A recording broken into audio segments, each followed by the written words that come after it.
this lecture we will learn the formula of ax plus b power n, then how to integrate it. But before this we will review the formula for differentiation.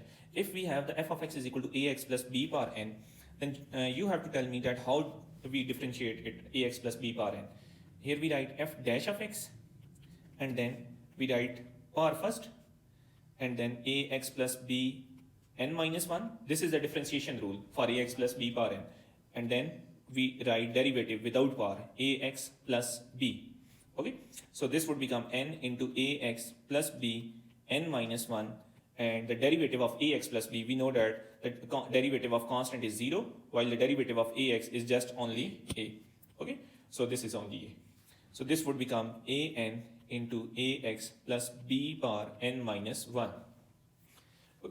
Then the next is, if we have the f of x is equal to ax plus b power n f dash of x, then how do we integrate it? The formula for integration. Before this we have learned the integration of x power n dx. This would be x n plus 1 divided by n plus 1 plus c.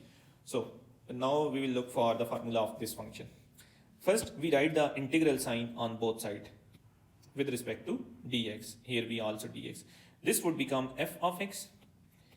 Here in this same as it is ax plus b, first we add the 1 in power and we divide with the same n plus 1. There is only one step extra. We take the derivative of ax plus b. The derivative of ax plus b is a. So we divide this derivative. If you look at this, here we take the derivative without power and we multiply it. Here we will take the derivative without power and we will divide it. You got the point? Yes, sir. Now plus c. Okay, c will come as it is. Now we are going to take discuss some example. For example, f dash of x is equal to 2x plus 3 power 4. Then can we differentiate? Can we integrate it? Yes, we can.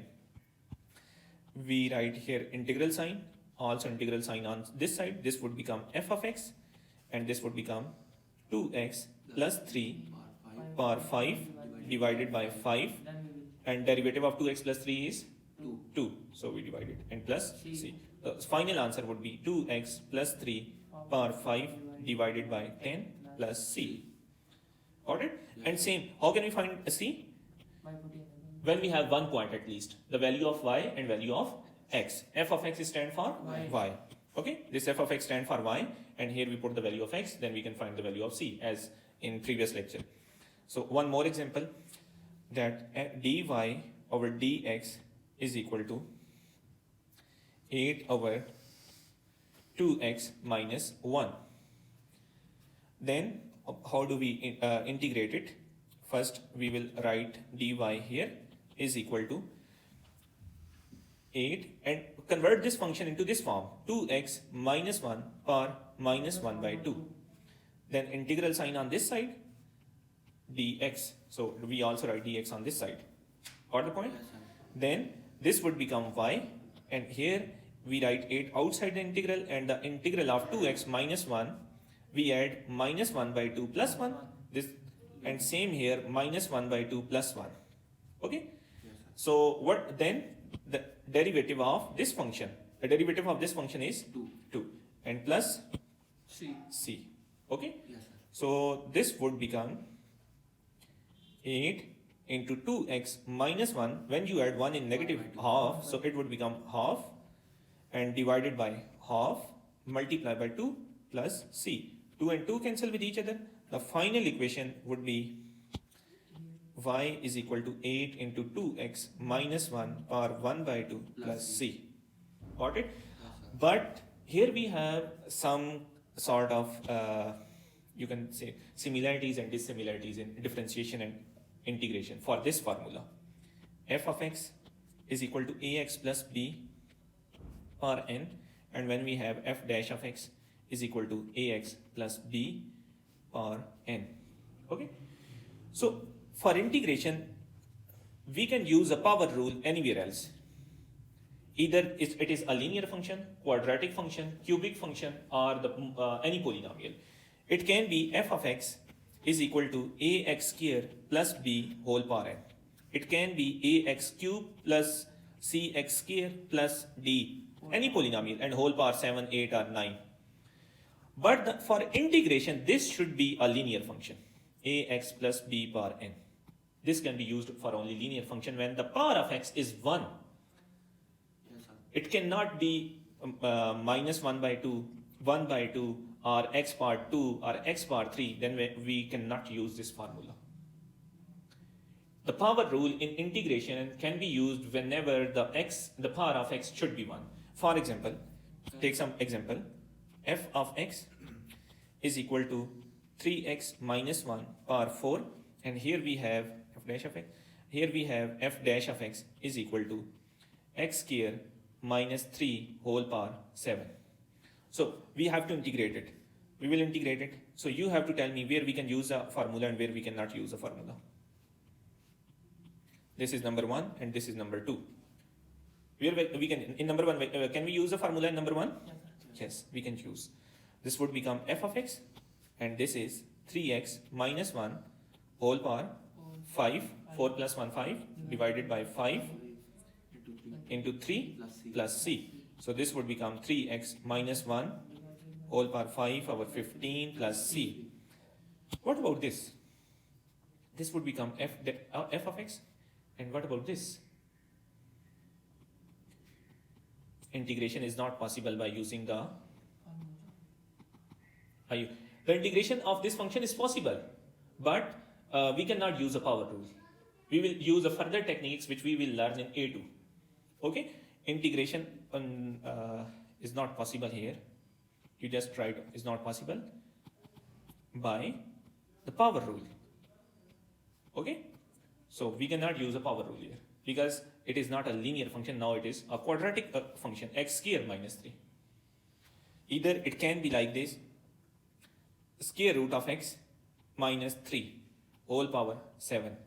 There is a difference. This is x minus 3 whole square root, and there is the square root on x minus 3. Both are.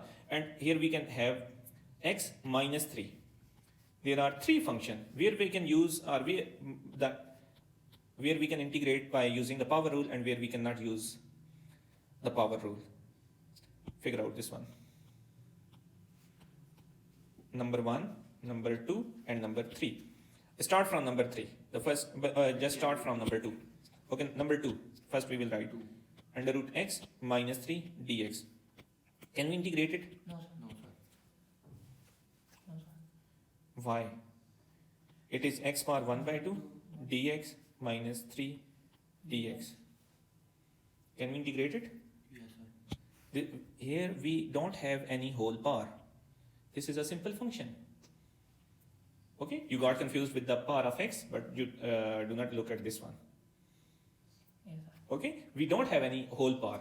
If the function can be expanded by the simple rules, it is, for example, x minus 3 square or a simple power up to cube, then we can expand it and we can use a simple rule. But the power is 1 by 2 or 1 by 3, then we cannot expand it, neither we can use the power rule. Okay, here the formula of integration, this would become x power, when you add 1, this would become 3 by 2, and we will divide with 3 by 2 minus 3x and plus c.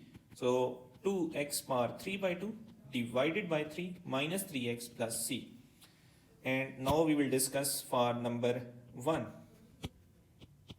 Number 1 is x minus 3 whole square root dx. Can we integrate it? Yes, sir. Yes, because the power of x is 1. This is the whole power 1 by 2. It can be any number. Dx, I said the power of x should be 1. So it is now 1. So we will just simplify x minus 3 whole 1 by 2 plus 1 divided by 1 by 2 plus 1 and plus c. And the derivative without power is 1 of x. Okay, the derivative of x is 1. So we will just multiply with 1. And then the number 3. Number 3 was, this was number 3, sorry. This was number 3 and number 1, square root of x minus 3. Square root of x minus 3 power 7. So look at this. This is a power of x power 1 by 2 minus 3 whole power 7. So can we integrate it? No. No, we cannot integrate because this is not a linear function. Okay, inside the bracket. When we have whole power is n and the inside the bracket the function is not linear, then we cannot integrate it. Yes, sir. Any question?